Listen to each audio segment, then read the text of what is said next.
Welcome to Between Two Chairs, Demystifying Commercial Real Estate, the podcast that brings you the latest insights and trends on the South Florida commercial real estate market, with your hosts, Fernando Arencibia Jr. and Jennifer Woolman. In each episode, we dive into the world of commercial real estate and break down complex concepts to make them accessible for everyone. Whether you're a real estate professional, a curious investor, or just interested in the South Florida market in general, Between Two Chairs is the podcast for you. So pull up a chair and join us.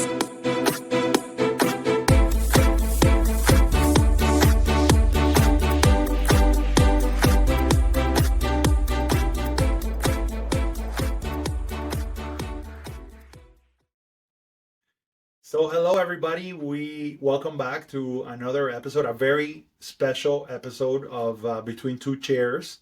We're in Miami. It is thundering very heavily right now.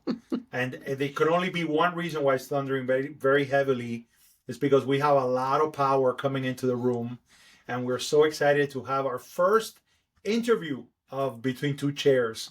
So we are very excited. I'm gonna toss it over to my partner in crime to introduce our wonderful, wonderful guest.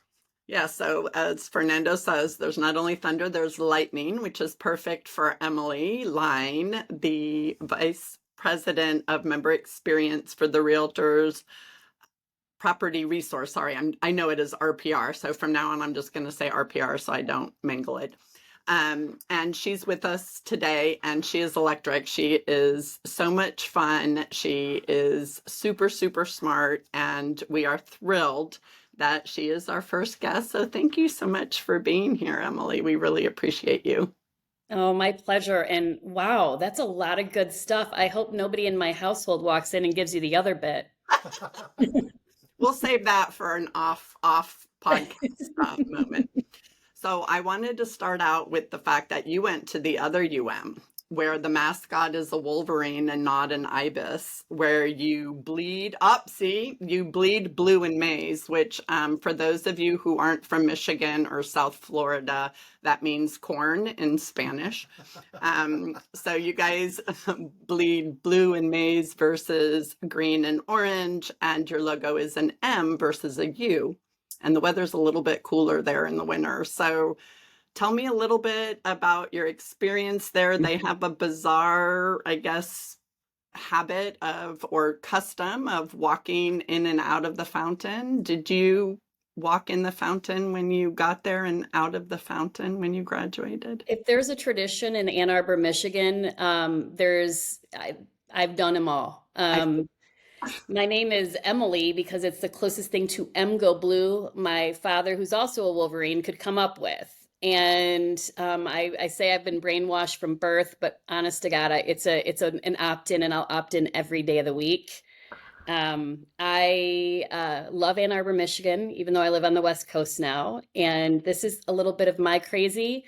I live in Orange County, California. I have season football tickets, and I do not miss a home football game. So I leave on a Friday out of John Wayne Airport in Orange County, California.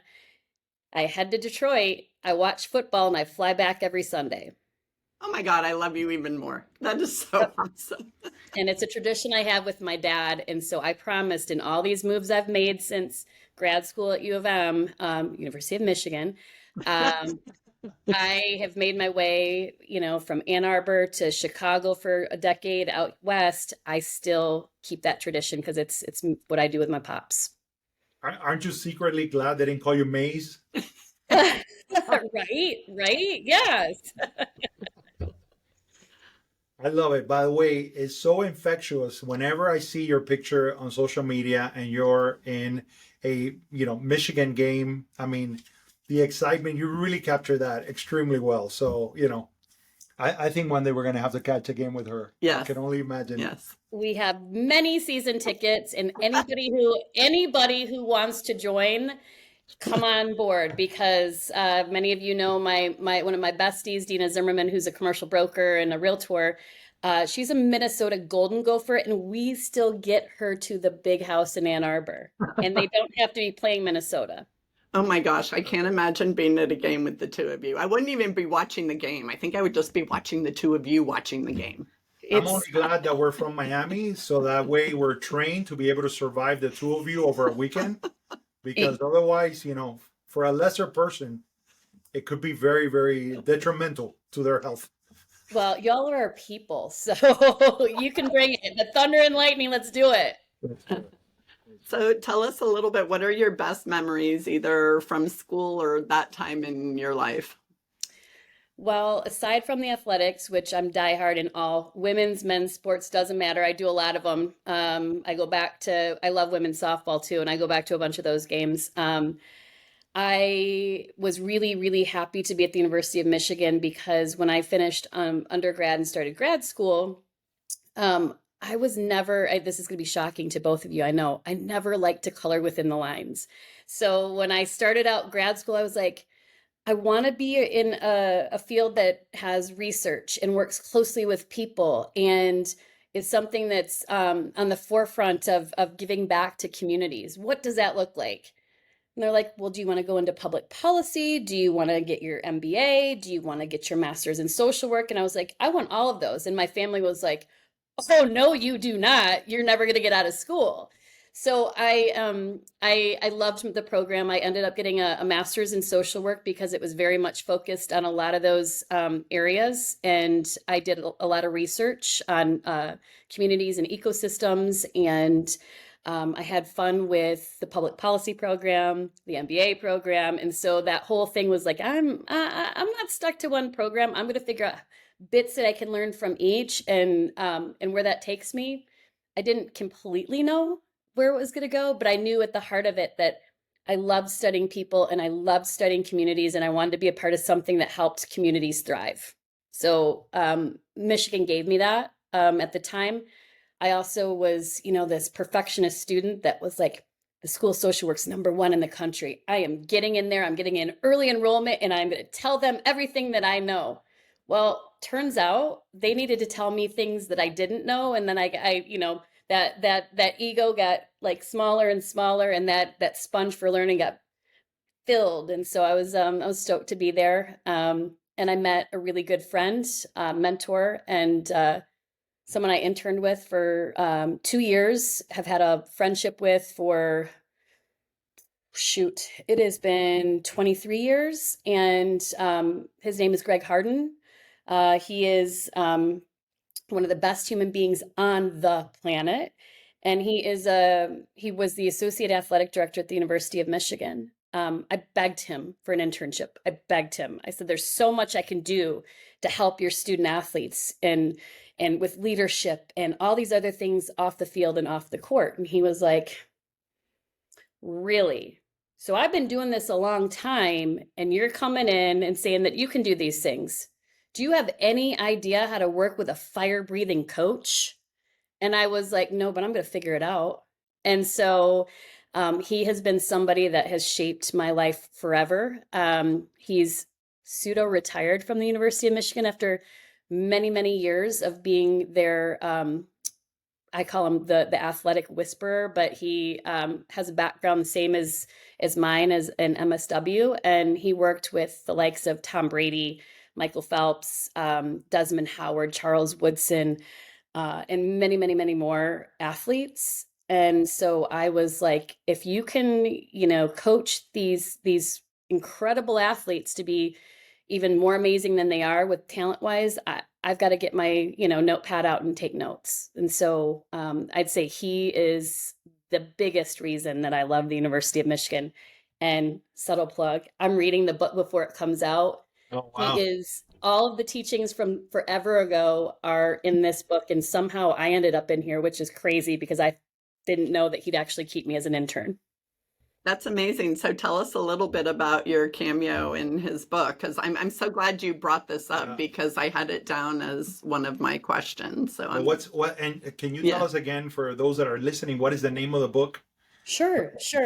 So I'll hold it up here. It's Stay Sane in an Insane World. And Greg is really focused on controlling your controllables, whether you're an athlete, a CEO, somebody just starting out at whatever you want to be doing. It's this reflection back on yourself. And he has, there was a moment in time, and Tom, like we're on a first name basis. Tom Brady was in school around the same time I was, and there was a time where he wasn't the starter, and he was going to leave football. And he has said on different interviews with Greg and many other places that he would not be playing football today if it wasn't for Greg Harden. And Greg's ability to bring out the best. Lots of Dolphins fans, by the way. But your people in Tampa are sure love him.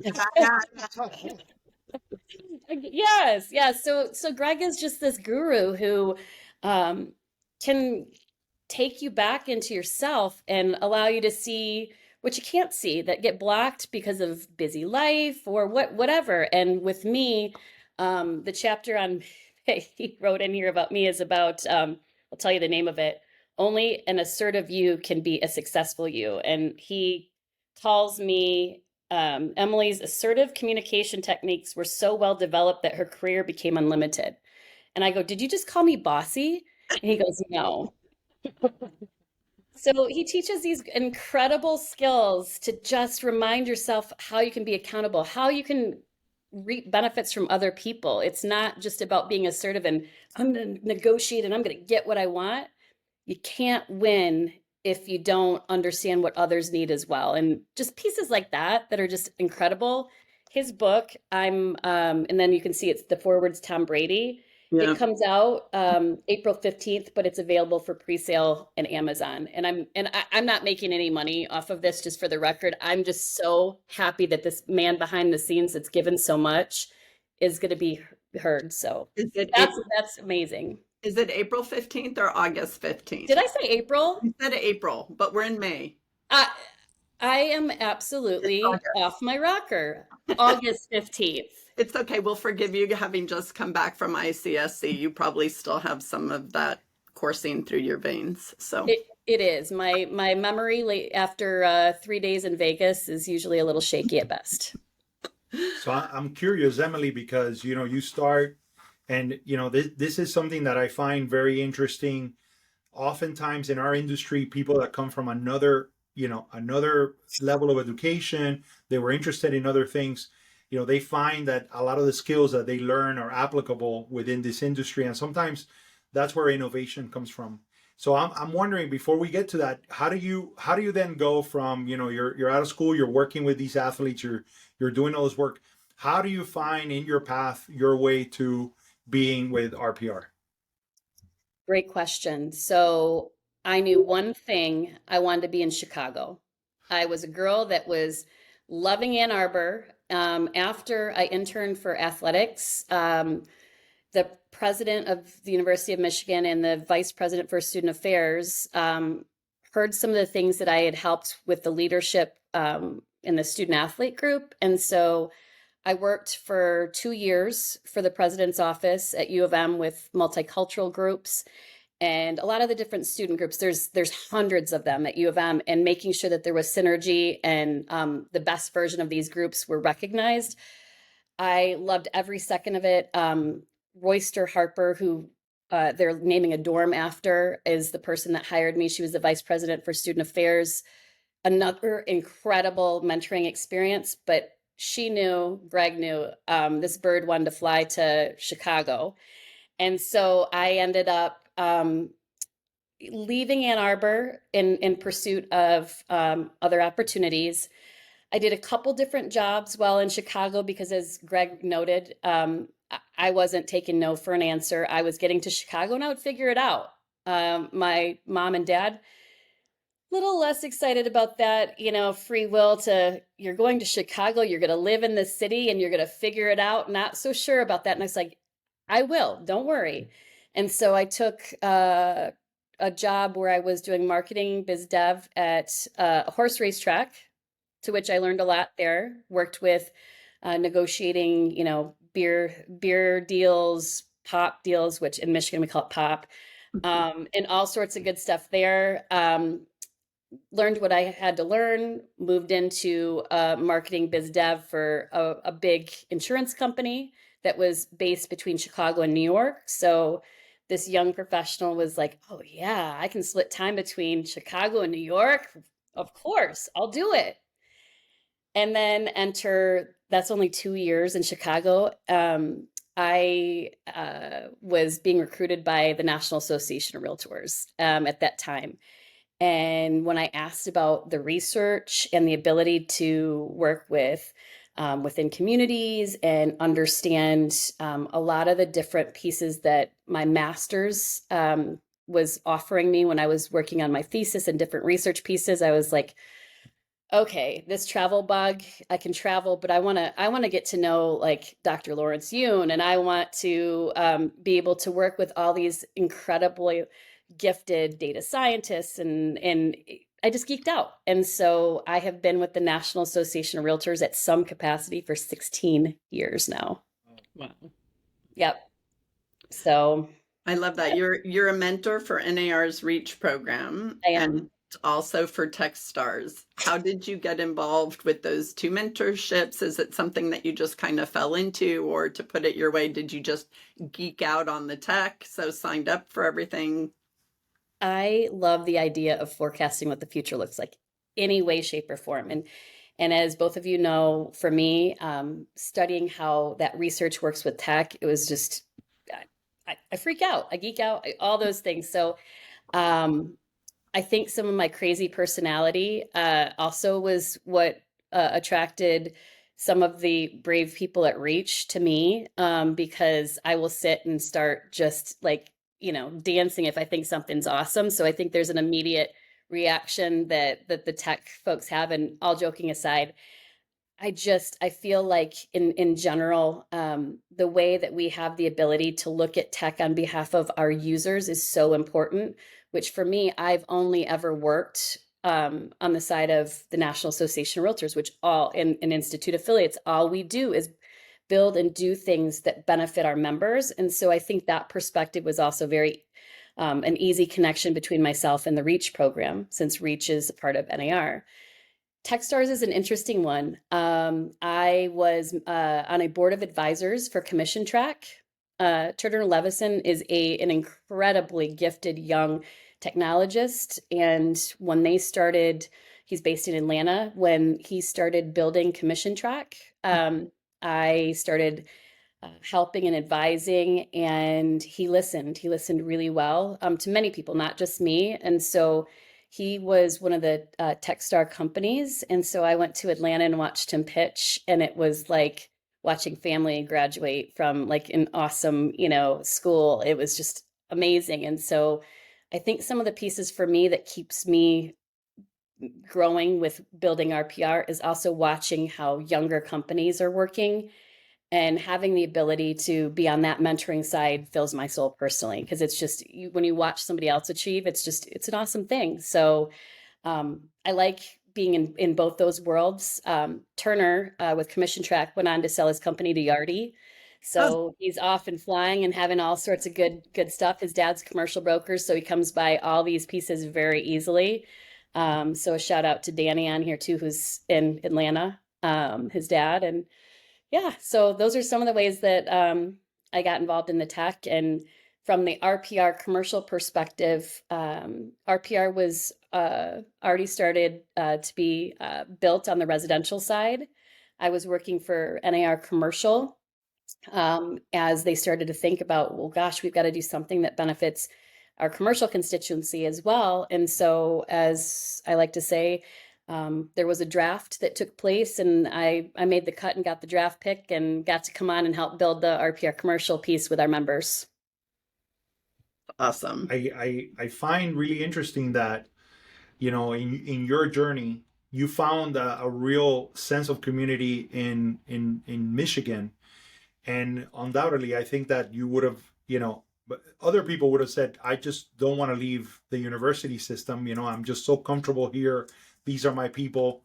And the fact that you had that desire within you to stretch your boundaries and to go into the uncomfortable, and to expand yourself.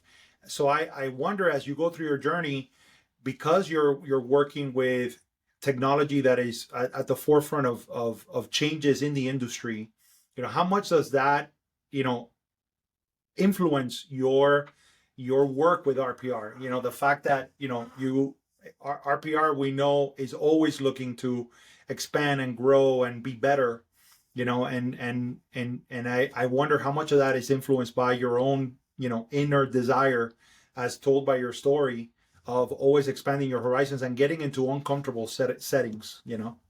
I think my whole life has been built on challenges. I mean, I don't I said to Jeff Young, our general manager, who he and I've been a team for my entire time with RPR. Hey, if I get bored, I'm gone. And I said, that's not a threat. It's just a reality. When he asked me things about who I am personally, I said, I always want to make sure that we're moving the needle and we're thinking way ahead on things. And he'd have to tell you if he thinks that has helped on our tech side, but I know that our team is always I think mostly laughing, and then sometimes like, oh, what is she bringing now? But that's just I believe you're never at your best right out of the gate. You have to continuously keep working, and that energy, as long as I'm here on this earth, will never change. That is definitely who I am. I love the idea of, as you put it, uncomfortable situations are the best learning ones. I love to get into places that make me think. If I'm not thinking, if I'm complacent, I'm done with something. Yep. So I know that was kind of serious. Oh, That was serious. what a great song. Yeah. I hope we get to meet you in Atlanta for C5 in September. That'd be fun. Oh, you will, because I mean, you opened the door to showing me what Miami commercial is all about. So all of a sudden, I'm like the adopted Miami commercial folk in this big party, and No. I do still have my pin from C5 last year that you gave me, Fernando.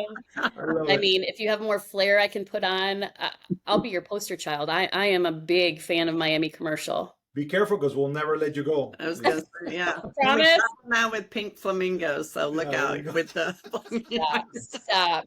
I think you guys know I like flair, so anything that you have, I'm ready. We can't wait. Good. So another board. Yeah, so you're so busy. You're just everywhere. I love how full of life you are, and you bring so much energy to everything you do. You also sit on the board of directors for special day camps, which sounds like it's much more personal and I imagine much more emotional than the tech world. So tell us a little bit about that role and what you've learned being involved with that organization. Sure. This one's very personal for me. I mean, they're all personal bits because most of my worlds are that they collide with Special Days Camp. When I was much younger, my sister was diagnosed with leukemia, and she and I found fun in Special Days Camp. Her oncologist was the founder of this camp. It's the second oldest running oncology camp in the world.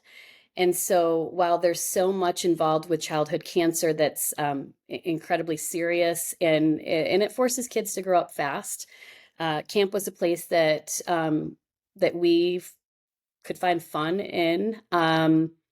It's one of those situations where my sister Katie lost her battle with leukemia. And for me, continuing on and starting out volunteering for the camp, but now being on the board is something that I do to honor her existence. I am very close with the founding family of Special Days, and to see these families that go through so much be able to trust in a place where their kids can go and they can have a little break from cancer themselves, because when you're a parent that has children that are battling childhood cancer, you're a helicopter. You're even more protective than you are as kids that are out on the playground. And so, for me, I love the fact that we, in the entire board, not just me and a lot of other volunteers, because it's not a paid staff, we're all volunteers, allow for a safe space for kids to be kids and parents to take a little break from the disease. We celebrated, and I lose track of time, especially with the pandemic, the 40 years of Special Days before the pandemic hit. And my family, my mom and dad, have have a place in Michigan that's big, wide open lake. And so we invited families that have been connected for over 40 years to the lake and to celebrate. And I think that will go down in history as one of my favorite memories to watch and see all of us celebrate those who beat cancer and those who didn't, but come together and recognize how wonderfully special, hence the name Special Days Camp is. That's amazing. And thank you so much for sharing that story and My going pleasure. down the personal Wow.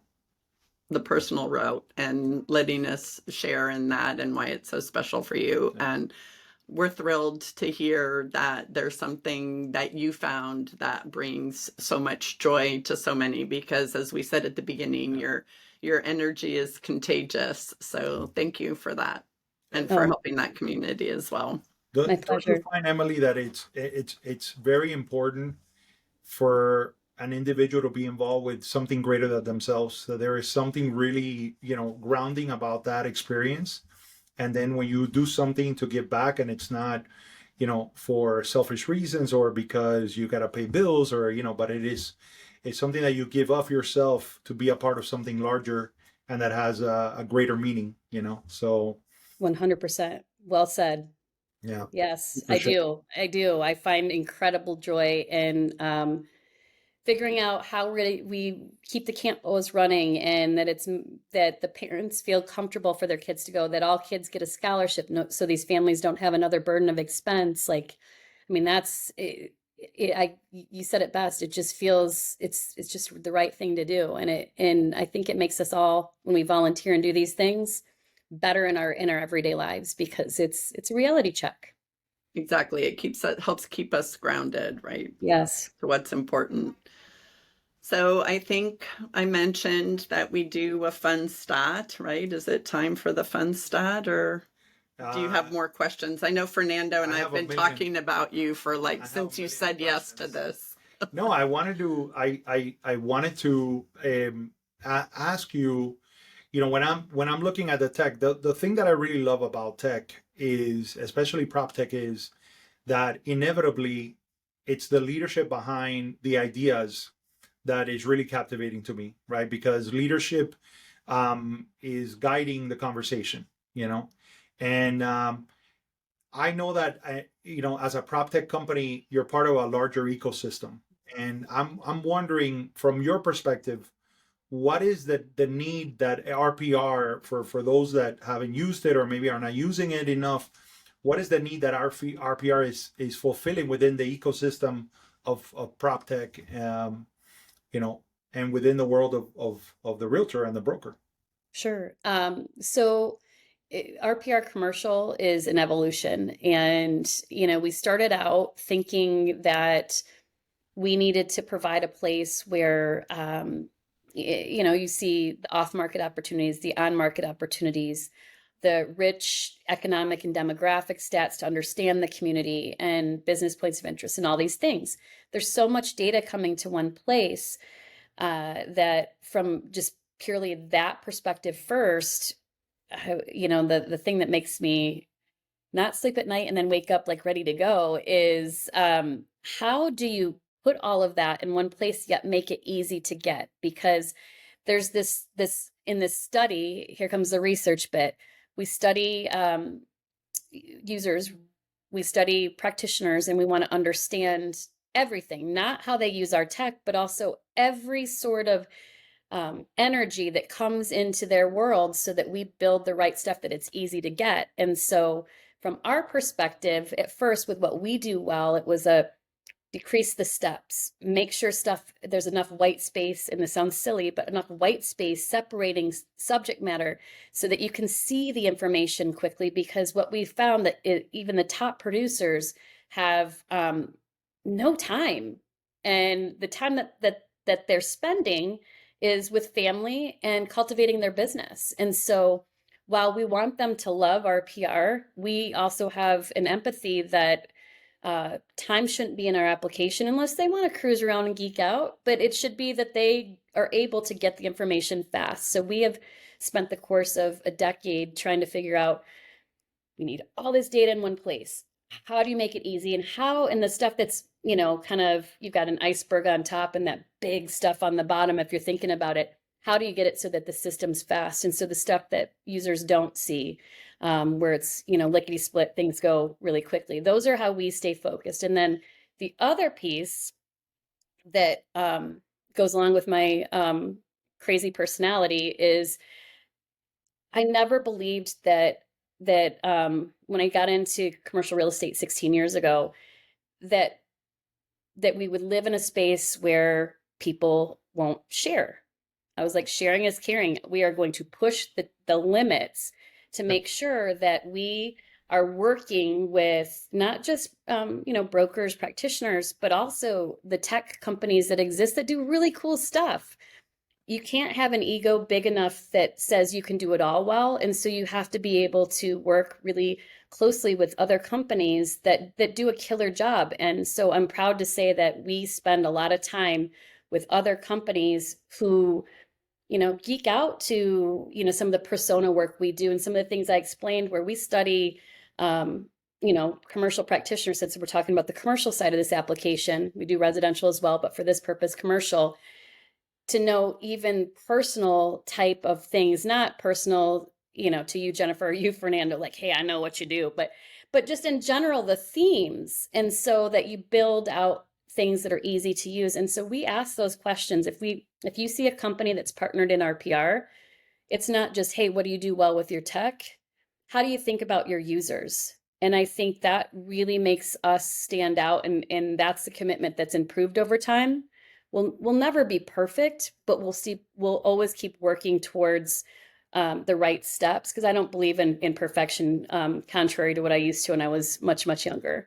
And so, you know, member-driven tech is exactly where this future needs to be. And any tech company, you don't have to be a tech company that's owned by NAR or any entity for that matter that's a trade association. You need to be a cognizant tech build, knowing that your users need to be at the center of why you're building. And because the money will come if you're a subscription-based entity. And that's it. And that's the piece that for me, it's been, you know, studying what those companies do that have subscription fees and that sort of thing, and understanding where our benefit lies, and not overcomplicating what we build, but trying to figure out the right partnerships and keeping it, as I say, either stupid simple or wicked smart.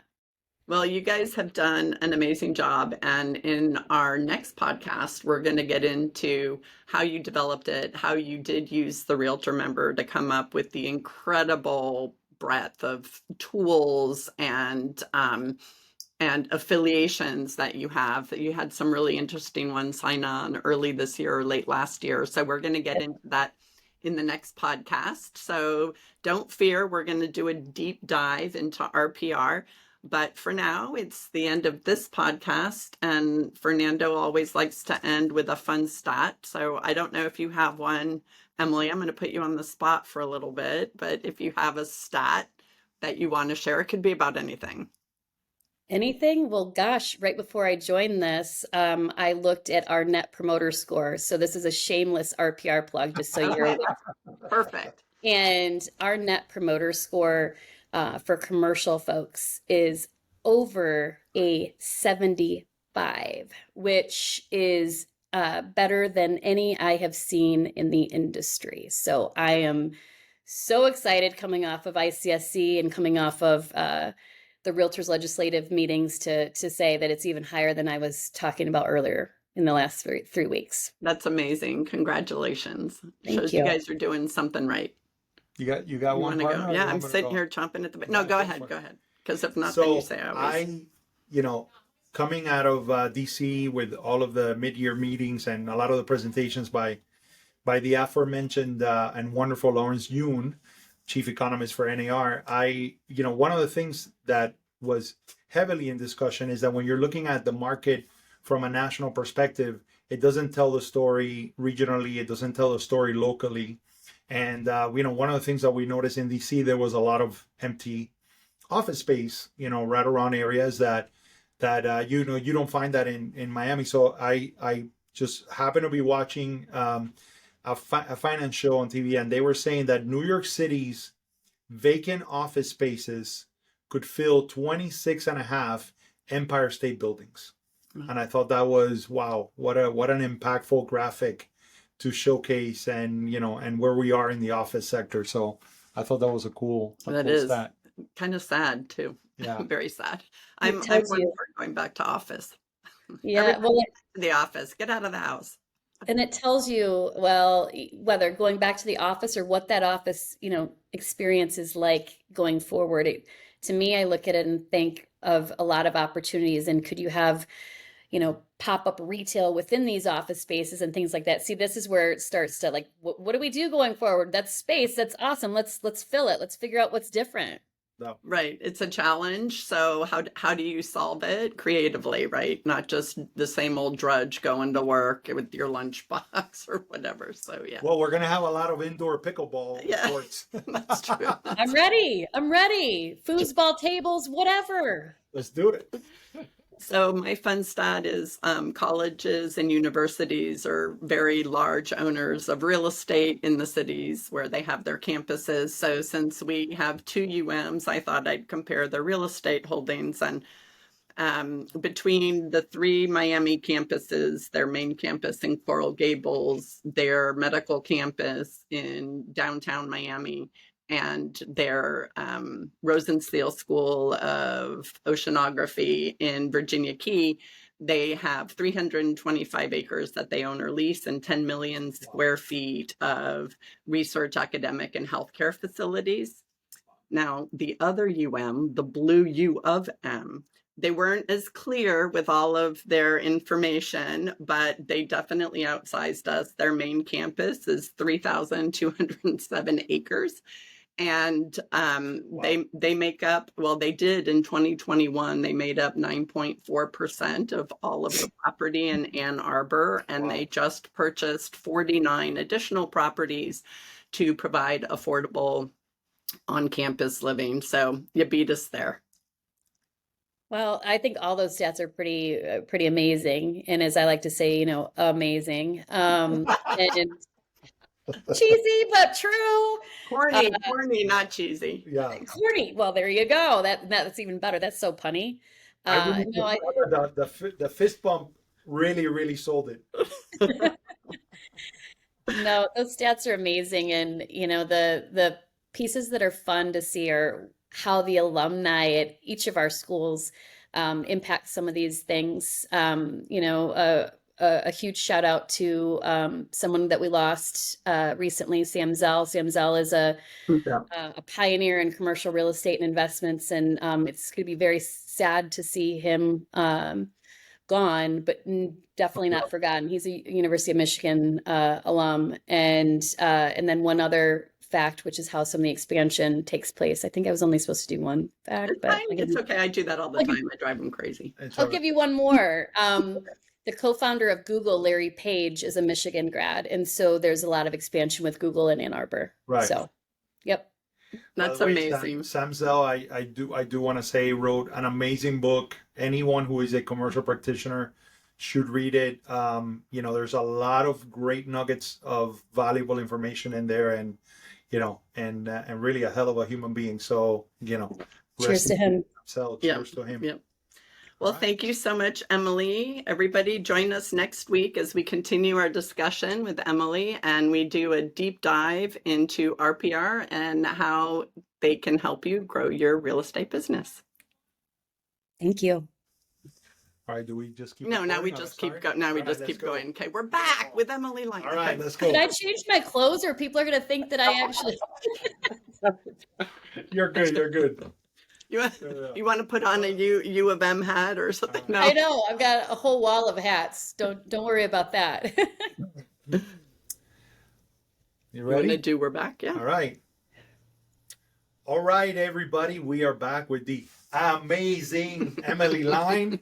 I got the fist bump down. I'm ready to go as we continue this conversation on in RPR and all the great things that Emily, you're involved with. When we left off, you spoke about making sure that the user is at the center of all innovation, and I think that is a very valuable distinction. I think if there's a differentiating factors upon prop tech companies is there are those that would like to maintain the user as the center of the transaction, the realtor, the practitioner that is going to bring that, that personal knowledge, that hyper local information, and the connectivity with the people that are doing business, within their localities. And then there are those that feel that tech is the one and all solution to address concerns, and really provide disruption or growth within the industry, depending on how they see it. Why do you think that it is so important to maintain, the user at the center of all innovation? Well, I believe in it wholeheartedly because you eliminate failure very quickly in solutions. I mean, you have human beings that are at the start of why you do anything. And you need to study what the human being needs and what the problems are. And if you're really going to be an organization, a company, a technology offering, then you need to have that problem be very clear and authentic so that you can solve for the user's problems. Because if you solve for the user's problems, you make money anyway if you are a company that your goals are driven on subscription fees or what have you. And I understand we're in a unique position because we are a Realtor benefit, and we're a benefit to Institute affiliates. And so CCIMs, SAORs, ALCs, CPMs, and CREs. And with that, we're very fortunate because there's a lot. It's maybe a little easier to get people to test and to take the time to save the time. That's I got to give that a shout out to Dina Zimmerman. I use her quote all the time because we feel very fortunate to be able to take time up front in the way that we build software. With users a part of every step of the way. And so it eliminates wonky steps. It eliminates wrong things going to market. And it creates a much smoother development cycle that benefits the long game of where we want to go. So when you start out and you build with a lot of user research up front and usability tests, you have a software that's built that is a runway for endless possibilities. And that's why, I love that approach. I'm partial to it. But I feel like if others would slow down a little bit, not a lot, a little bit, and spend a little more time validating steps with practitioners or users, they'd be in a much better position. Well, I think that's one of the reasons that RPR has been so widely embraced by the commercial practitioner is because, I mean, how many years have we known each other? I mean, you from the very beginning, when you guys started, you made sure to have focus groups and say, hey, we're looking at launching this, try it out. What do you think? What would you change? What would you add? What would you take away? So to your point about making sure that the user was at the center of how it was done, there were a lot of things that were like, this information's great, but there was too much information going on in one spot. So you kept the information and you moved it. And so I think that's one of the reasons, aside from the fact that you guys have amazing data, that it's been so popular. Any expert will tell you, or any commercial practitioner will tell you, that to be an expert, you have to really know your market. And I think RPR does a fabulous job of providing all sorts of different types of information to the commercial user, right? So you don't just provide what's on the market and what's for sale and lease rates and all of that kind of stuff, but you provide tools that allow you to do a super deep dive into the demographics and the traffic count, so you really get a visual of the community. So could you tell me a little bit about how you guys came up with the whole idea of the trade reports, which I love? Talk about geeking out. I mean, literally, when I have nothing to do, I'll be like, oh, I went to this little town. Let me do a trade report on that. And my husband's like, what are you doing? And I'm like, oh, I love it. I just love, I love the tapestry data. So if you could get a little bit Sure. into all of that, I'd love to hear how it came about. Well, up front, I think that we kids here understood that getting all the commercial inventory in one place was going to take some time. So we knew we needed that piece, but the piece that we could build more efficiently and more quickly was understanding the community. Selfishly, you know where I stand from my background of what I feel about building communities. And so we started looking at gobs of data and trying to figure out the easiest way to present really informative profiles of who the people are in particular communities or areas in a way that not just the practitioner can quickly digest it and be expert for their client, but so that the client can take a look at that and validate, their placement within a community. And so a lot more complexities than just those, but it was fun to sit and talk to practitioners and to test what goes into a report. And at first I was like, okay, these reports are running very long. I mean, they have the potential to be 28 pages, maybe more depending on what a practitioner adds. So the goal when they become that big and you've got profiles of who people are, what they do, how they live, what they buy on each of those particular segments, and then you go into population stats, age stats, marital stats, and all those forecasting, you've got hefty reports. So the goal has to be there to get it in a way that's just effortless in how you read it. And so we spent a lot of time watching users go through it, practitioners, and making sure that the pieces that were essential made sense in how it was curated, like a book. And so we were really pleased with the way that those were adopted early and often.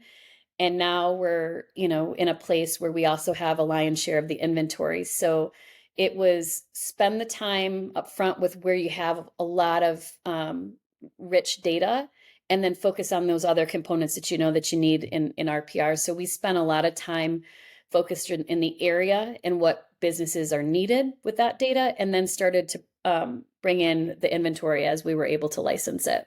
Well, and you also gave the agent a lot of control over how much or how little they include in a report, right? There's some customers that you have that might want a ton of data, and then, as Beth Azer says, show up, don't throw up, and just give them a ton of information without having any client specific information. So the fact that you can pick and choose which reports or which pages within the report you want to include is awesome, because then we can customize it. Well, what I love about it is that it really packs a punch. And I don't think that, I'm hoping, and I see it more and more, that commercial practitioners are realizing the incredible value that is within all of the tools that are in RPR. And I remember sitting with a client of mine, and they are a food and beverage company, restaurant. They had 16 units, and now they were getting ready to do an expansion, and they wanted to franchise. And I remember sitting in his office, and he was so proud to show me this system. And he was basically breaking down how they were selecting locations.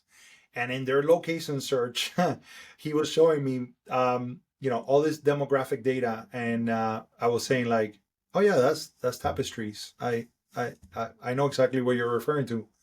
And he goes, I pay $80,000 a year for this data. I'm very, very proud of it. I said, all you had to do was hire me. I could have given you I could have solved this so quickly for you. But I do find the more I use it, it is such an impactful tool that continues to evolve. And that's what I love about it. It's the reason why, I'm an Apple user. One of the things that I enjoy is when there's an update, there's an update. There's no nickel and diming. It's just, it continues to get better. And that's how I feel about RPR, that, I'm using a product that continues to evolve and grow. And and it is very powerful. And along those same lines, I remember sitting with another client, also F&B, and he was saying, well, I'm only interested in the location that has a certain amount of daytime workers. I want to know what the population is during the daylight hours, because I'm looking for a quick service restaurant that is just going to be open for breakfast and lunch. And so the fact that I'm able to go in there and pull that information out and then compare it to other areas, and I mean, it's just amazing when you get into Evaluate. And I mean, and presented it's so so incredible. beautifully. The presentation is beautiful. Absolutely. Sorry, and I didn't mean to No, cut no, you no, off but right when you were talking about Valuate too, For which sure. oh my God is another. Can you tell that we're like fans? Like I'm loving it. I mean, just keep it coming. like you said something in the last podcast that really resonates with Fernando and I, and that is one of the frustrations that we do have and that we've been hearing for so many years in the commercial sector of real estate is the lack of transparency, right? Yeah. And our PR puts it all out there. I mean, you have the information, you're sharing it, you're gathering it, you're collaborating with other people who have information that you don't have, so you're not having to do it all yourself. And I'm just so grateful for that because it makes us better practitioners. I think it provides a huge service to the real estate community in general. So I love the fact that you are so transparent as both a company and a person. I always wonder because collaboration is so important, but you know, it has to be done so well. There's so many things to orchestrate.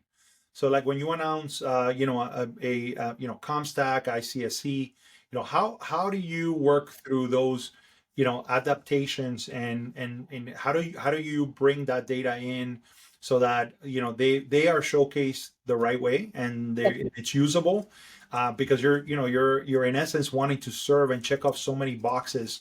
So speak to us a little bit about, you know, those that you're collaborating with and how that information is going to be integrated and beneficial to the user. Sure. So it's not easy. We go through several iterations of taking the user challenge or the practitioner challenge and what the need is for that data, understanding our UX and where, you know, we've got these extensive flows. If a user does this, then this, and trying to make things super simple in that regard. So a lot of documentation that we go through. And then the other piece is the how collaborative the partner is and what we have to understand their goals too. And so by looking at typically when we do partner with an outside organization or another company, we are upfront with what our users need and expect. We ask what they're trying to achieve with their subscription fees and things. And then we negotiate based on knowing all those things so that everybody wins.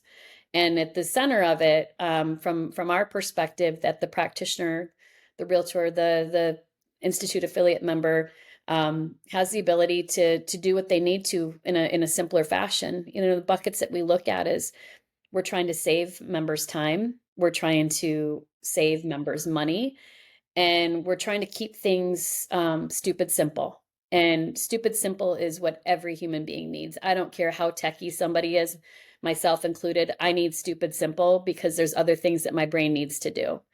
And so we look at those elements when we do an integration. It's not always the way it's going to be forever. We study it. For CompStak, for example, you know, we established a rhythm where we saw users going to our additional resource tab. And so we'll look at, you know, 30 days, 60 day, 90 day, and so on for 12 months to see the consistency with our users. And then we start saying, hey, do you think that this partnership should evolve from here? And that's, you know, an example of, and if we do, then we start saying, well, we could do this or this. What do you think, said partner? And we collaborate in that regard. Another thing that we do that's important is not just a shift in how we present it in application, but also making sure that there's a collaborative effort between companies for education. So, you know, you've seen probably recently we've done collaborative webinars with our trainers, our PR's trainers and CompStak's, Crexis, and RPR. We'll have a Brevitas one coming up as well. And so we're cycling through some of those learning needs because there's things that are important for our practitioners, our members to know that if you link over very seamlessly from RPR into Brevitas or Crexi or CompStak, here's some other stuff you should know that they do really well. And in that way, you don't have 500 tabs open. You've got an easy experience between our applications. So there's a lot of things to consider, but the biggest piece is we're following the users through to see when we need to make adaptations, and then asking questions, a lot of questions afterwards, that, people are very gracious in responding. And that, we talked in the previous podcast about the Net Promoter Score, and we are very high, holistically, RPR residential and commercial, but just the commercial numbers alone are higher than any tech that I've seen that's reported. If you Google any of them, what said company, what's their Net Promoter Score. So we pride ourselves on this process because at the end of the day, we win if that Net Promoter Score is anything above a 60, really. And we run on the commercial side between a 70 and 75, which is excellent. And so that means our users are loyal, where they're satisfied, they feel like they're getting what they need. And if there's any dips in that, we go back and assess everything. Well, and you guys are constantly innovating, right? Which, to your point, if you stop innovating, you're going to get bored and leave. So, Geez. we're thrilled that you keep innovating. Yeah. And I loved seeing ICSC in there. As somebody who, we both do a lot of retail leasing, so seeing ICSC come on board was amazing. And I know you guys just came back from Vegas, so tell us a little bit about how the collaboration with ICSC came about, how it's been received, how the platform's been received at ICSC, and then tell us a little bit about Vegas. Oh, but what I can share about Vegas. Can share. We know most of what happens in Vegas stays in Vegas, but well, I'm too transparent for that business. But anywho, so we're very proud of the relationship that will continue to evolve with ICSC. The relationship really started with the crew at NAR Commercial, our colleagues there, recognizing that we had a growing number of realtors and Institute affiliate members who were attending ICSC. And so they have over time negotiated. Sorry, I just realized that we've been throwing out like ICSC and crew and all this, and so ICSC is the International Council for Shopping Centers. So it's a big retail association. Sorry. They're the mecca of all things community. Exactly. And yep. And so, which is why we're really proud to be establishing stronger partnerships with that organization. And so knowing that the actual deal making on-site events were growing with realtors and Institute affiliate members attending, it seemed like a natural progression to say, well, could this relationship be bigger than that? And how do we make the connection between our members, our brokers who need to connect with investors, developers, shopping center owners, et cetera? And so conversations over the last several months took place between NAR, RPR, and ICSC. And ICSC's team is just absolutely remarkable. And to be like totally blunt, sometimes I don't even know the difference between our teams because we've become that close in how we build and how we work together. And so I cannot say enough incredible stuff about when you find a good partner, hold on to it. Their staff is just amazing and they have the member at heart. And so, we started talking, and I don't know if it was 2 years ago, maybe 2 years ago, the NAR commercial committee meeting, I went back and looked through notes on some of the things, the areas that came up that were kind of a wish list with RPR that wish we had better connections here or here. And so ICSC was a topic, but specifically the ICSC members. And so we were really pleased to try to strengthen the deal making that can take place in application, not just at events. And so these developers and owners will be connected to our realtors and Institute affiliate members to do deals, to see their listings, to see what's available, and to have conversations ongoing, not just at these events. And so we're just scratching the surface with the relationship.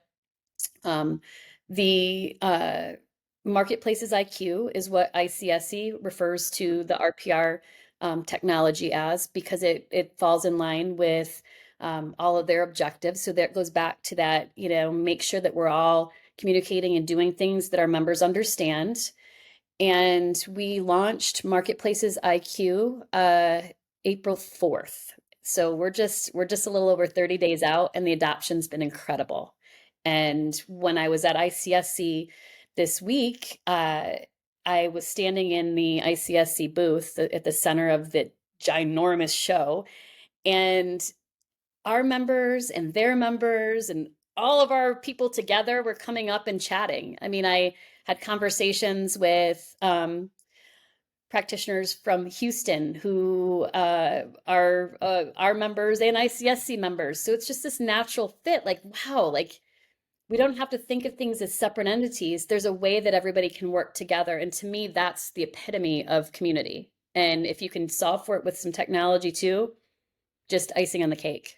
Yeah, I loved seeing that, because to your point, there are a lot of us that are in commercial that are members of other organizations. I am a member of ICSC as well. And so I remember seeing that collaboration and going, oh my God, this is amazing. It's such a natural fit. And for members who aren't Realtor members but are ICSC members, or vice versa, I think it's just going to strengthen both of those communities. I know Dina's also a member of both, so there are a lot of them that cross over, and it was just such a natural, perfect fit. So thank you again for innovating and for being in all of those meetings where you connected the dots and said, hey, ICSC is our next. Well, I wanted first I wanted to say thank you for clarifying ICSC, where the goal of this podcast is to demystify commercial real estate, and here we are throwing out jargon without explaining it. So I appreciate that. But one thing I heard you say, which I think is very good, and it is this idea of keep it simple, stupid, because I love baseball, and I don't think any sport that has. I mean, all sports now have just embraced, statistical analysis and, getting a deeper understanding. But at the end of the day, a ball player has to go up there and they have to see the ball and hit the ball. And so, in a lot of ways, I think that there is an expansion of growth of data, and you're bringing in all that data, but then you have to find a way to edit. Editing is where the power really lies, because now you simplify it to its most, significant principle, and now you allow the practitioner to really be able to focus on that thing that is really going to move the needle. And so, and I'm curious, in the commercial side of RPR, what is the tool that is used most by commercial practitioners? Great question. Great question. So we reworked some of our maps to be more front and center, if you will, in RPR. And we did so with our website first. We are under the hood right now with several iterations of changes to our mobile app. And just for clarification purposes, something I'm also stoked about is that we have a native mobile app, and there's a reason for that, meaning you have to go to the App Store to get it, as opposed to a responsive, looks exactly like website. The reason we went that route was because we were studying users on the go needs as opposed to what they do from their desk. So that's one way that you can tear apart too much. So it's not an overcomplication of information, because there's definitely separate things that a human being does when they're working from the road as opposed to what they're doing when they're sitting at the desk. And when, to go back to your original question, which is what are they using most? We started recognizing and testing for both mobile and for website that our maps weren't as present as they should be. And so we put those in the forefront of website. And so thanks to the NAR commercial committee meetings, again, going back to the notes, we want a dashboard. We want something that, whether I want to look at what's new inventory wise every day, every week, once a month, I want to be able to set it and forget it and see those things. I also want to make sure that I'm reminded that you have existing business data in there. So I want to use that map to, and we've seen a lot of growth with our business points of interest because it gives a baseline for how a business does in an area. So you can populate that. I want to see the traffic counts, which you can populate that. So our maps, with several features within those maps, have grown incredibly popular. So I'd say that's definitely seeing growth on our maps is where it's right there in line with searching a property for a property. So we've got it because we also made the search bar a lot more present on every page too. So you've got the idea of searching, and I think it's important for your listeners, your viewers to know that not just the on-market inventory that's searchable, it's also off-market. So you can see historical data on properties, understand the owner information, understand, if the mortgage deed, legal description, all of that stuff. And so the top two things I think are people touching that search bar and people grabbing that map. And it's kind of like this, but we've created our maps so that they're interactive. So I think that map view is going to be used a lot more for search too. That's phenomenal. That's fantastic. I love that. I love that. I love the representation of data in a format other than just a list, right? And so whether it's an infographic or a map, and it's that representation that is very impactful, especially when you're on the go, right? Sometimes you're in a new area, you want to know a few facts about it right away, and the ability to pick up a mobile app and be able to have some instant information is incredibly impactful, especially, with the way things are nowadays, that everything is so easily accessible. Yep. Well, and to your point, I think you mentioned in the last podcast, is just keeping it simple so that it's easy to see. I can't remember what Dina's quote was, but I remember I'm going to go back and write it out because it was a good one about how, you need to be able to look at it, see it right away. Well, what better visual than a map versus a list? So I think that makes sense to me that the map would be one of the most used. And to your point, you've got a lot of data points on there. You've come a long way, baby, since the original map.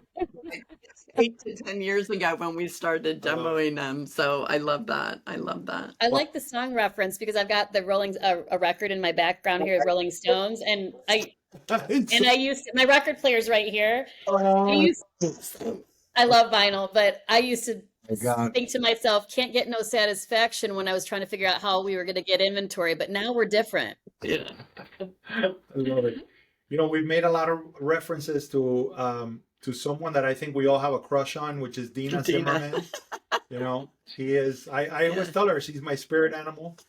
I love her. And I'm really, and I think you might be ready to announce now. So when are you and Dina going to have your own reality show? Is what I want to is it in the works? Can we put it together? Do you need a producer? So for those of you who don't know Dina Zimmerman, which there are probably not a lot of people that are listening who don't, but she is the queen of retail in Chicago with SVN, and she is just an amazing human being and a lot of fun. And you guys have some hashtag blonde something or other going. Blonde ambition. There you go.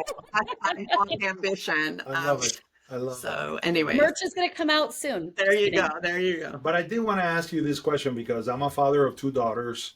I love this industry, and I always find a lot of inspiration in the amount of powerful women that have really joined the commercial sector and that are really blazing a trail in the commercial sector.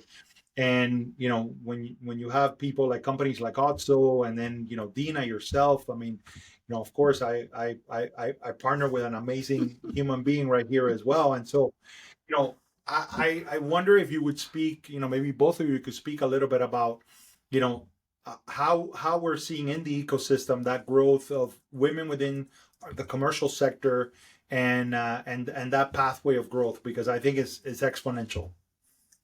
Sure, I'd be happy to. Over 16 years ago, when I got in the business, I felt like a minority, and I started out in the commercial real estate space. I now work on the research for residential, but my history, my background's definitely, economic development, research, commercial real estate, and there were moments when I started, and I was much younger then, that I was like, what am I doing? Am I going to be taken seriously in this space? And that's not to disrespect. There's a lot of really great male mentors that were in the space when I got into it, but it's a little daunting when it didn't feel like there was, a lot of women that, to talk to and understand things with. And it's getting different today, and Jennifer can speak to it from the brokering side of things, but from the tech perspective, at RPR, we have a lot of women in our not just in the outward facing roles, industry relations, but also our head of product and development is a female, our scrum master who that's the term for every day there's a meeting, and are we keeping things moving as they should on RPR, and also a female, and several really strong males too. So I want to be very clear. I feel very strongly about the good, strong human beings in this space, and I'm speaking to our tech side. I think that over time, with really awesome mentoring, colleges and universities have gotten a lot more involved in the commercial real estate space, or real estate in general. Samsal to be one. We've seen an evolution. I mean, between the RLM meetings, the Realtors legislative meetings in Washington, D.C. 2 weeks ago, and ICSC this week, I was really, like, my heart was warmed to see more women involved in the commercial real estate space. And I think that isn't just female mentoring. It's also males like you, Fernando, that are like recognizing, like, we need to remind all people that there's an opportunity in this space. And being a girl dad, you're ready to rock and roll at this. Ready to go, baby. I'm ready. Yeah.